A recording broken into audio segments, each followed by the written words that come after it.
ये बात तब की है जब मैं जॉब के लिए इंटरव्यू देने गई थी पहली बार, और मैं 17-18 साल की रही होंगी। तो मैं वहाँ से इंटरव्यू देके आ रही थी, और तब हमारे देहरादून में ना विक्रम चलते हैं।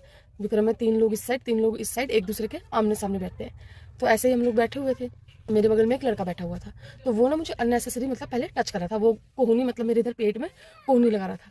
अब क्योंकि मैं उस टाइप की थी कि माता पिता के संरक्षण में जो हम लोग पले बड़े होते हैं, कभी किसी ने ऐसे टच नहीं किया था कभी। पहले तो मैं उसको अनदेखा करती रही, लेकिन जब धीरे धीरे धीरे उसकी हिम्मत बढ़ती रही, वो देखा ये तो कुछ बोल नहीं रही है, उसने धीरे धीरे हाथ बढ़ाया और उसने मतलब मेरी ब्रेस्ट की तरफ अपनी कोहनी कर दी।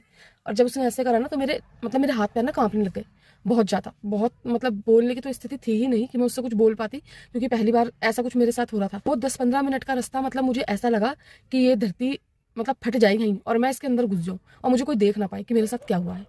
कुछ दिन बाद मेरी जॉब लग गई, तो फिर अब उसी रास्ते से मुझे तो रोज का आना जाना हो गया, सुबह जाना शाम को आना, उसी विक्रम से हम लोग जाते थे। 1 बार हुआ, 2 बार हुआ, 3 बार हुआ। जब ऐसे 2-3 बार ऐसा होने लगा, तो मैंने सोचा यार ये तो बहुत मुश्किल हो जाएगी रास्ते से निकलना, ऐसे कैसे चलेगा। और फिर मेरा शरीर है, मुझसे बिना पूछे तो कोई नहीं टच कर सकता ना। तो एक बार जब मैं आ रही थी तो ऐसे ही हुआ, और वो लड़का मेरे बगल में बैठ के, लड़का नहीं था वो, 1.5 उम्र के आदमी ही ज्यादातर ऐसे होते हैं जो 2-2 3-3 बच्चों के बाप होते हैं ना, उन्हें ही पता नहीं क्या अलग चुल्लू लगी रहती है। लड़कियों को, अपनी से छोटी लड़कियों को हाथ लगाना, पता नहीं इन लोगों को क्या मिलता है। तो ऐसे ही वो मुझे टच कर रहा था। मैंने अपने अंदर बहुत हिम्मत जुटाई, तो मैंने उससे बोला कि भैया आप अपना हाथ हटा लीजिए।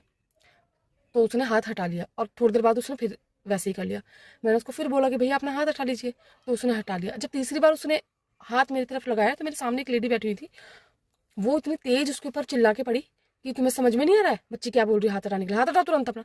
और वो उसने जल्दी से बैल बजाई, विक्रम को रोकने के लिए ना, ऊपर बैल लगी रहती थी, उसने जल्दी से बैल बजाई, और अभी विक्रम रुका भी नहीं था, और वो बिना किराया देके चलते विक्रम से कूद के भाग गया डर के मारे। तो मुझे लगा यार मतलब ऐसे चिल्लाने से अगर ये भाग जाएंगे तो मतलब ऐसे ही करना चाहिए। और उसके बाद तो मतलब आज तक भी मैंने 12-15 साल नौकरी करी होगी, मुझे लग रहा है मेरी हजारों लड़ाइयाँ हुई हैं, हजारों। अपने लिए तो छोड़ दीजिए, अपने लिए तो होगी सो होगी। मैं जहाँ मैं बैठी होती हूँ, अगर मेरे आसपास भी कुछ मैं ऐसा नोटिस कर लेती हूँ ना कि किसी लड़की के साथ ऐसा हो रहा है, खासकर कम उम्र की लड़कियाँ जिनकी उम्र कम है, जिन्हें समझ नहीं है, क्योंकि मैं भी उसी उम्र से निकली और वो एक्सपीरियंस मैं कर चुकी हूँ कितना भयावह होता है। अगर कोई भी लड़की देख रही है और अगर किसी के संग ऐसा होता है, खुद के लिए ही बोलो, चलो अगर आप दूसरे के लिए नहीं बोल सकते, एटलीस्ट आप खुद के लिए बोलिए।